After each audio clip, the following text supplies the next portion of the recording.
साहेबांना, गृहमंत्री साहेबांना की ज्यावेळेस आमचे महाराष्ट्र पोलीस सेवानिवृत्त होतात त्यांना खऱ्या आजाराची सुरुवात होते आणि खऱ्या उपचाराची गरज त्यांना त्या ठिकाणी असते. तर आमचं असं म्हणणं आहे की ज्यावेळेस ते सेवानिवृत्त होतील ना तर त्यांना फक्त 32,000वरती उपचार करण्यात येऊ नये. त्यांच्या सर्व आजारांवरती त्यांना त्यांच्या बायकोला किमान 2 जणांना तरी महाराष्ट्रातील पूर्ण शासकीय दवाखान्यामध्ये मोफत उपचार करण्यात यावे अशी आमची मागणी राहील.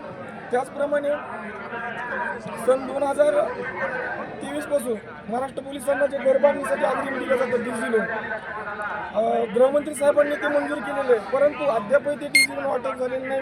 तर आमची अशी मागणी आहे की डीजी लोन तात्काळ वाटप करण्यात यावे.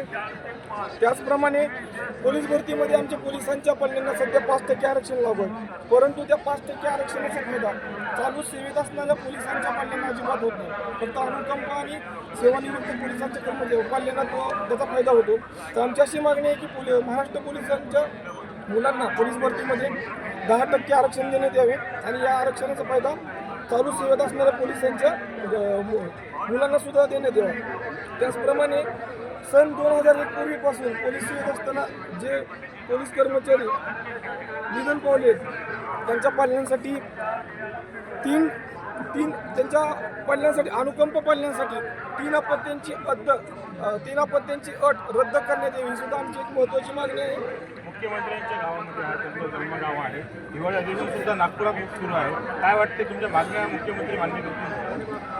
कसं म्हणजे जगातील सगळ्यात मोठं महाकाव्य महाभारत संपून जाईल, तर आमच्या आईवडिलांच्या मागण्या संपणार नाहीत आणि कुठल्याही मुख्यमंत्री गृहमंत्री आमच्या आईवडिलांच्या मागण्या अद्याप पूर्ण करू शकलेले नाही. ज्या ठिकाणी तुम्ही छाती वर काढून आमच्या आईवडिलांच्या जीवावरती बाहेर निघता, पोलिसांच्या थाकीवर्दीला पाहून तुम्ही बाहेर निघता, बाहेर यायची हिंमत करता, त्याच पोलिसांना तुम्ही दुर्लक्ष करता. त्यांच्या परिवाराकडे, त्यांच्या आरोग्याकडे किंवा त्यांच्या प्रश्नाकडे अजिबात गृहमंत्री साहेबांचं लक्ष नाही.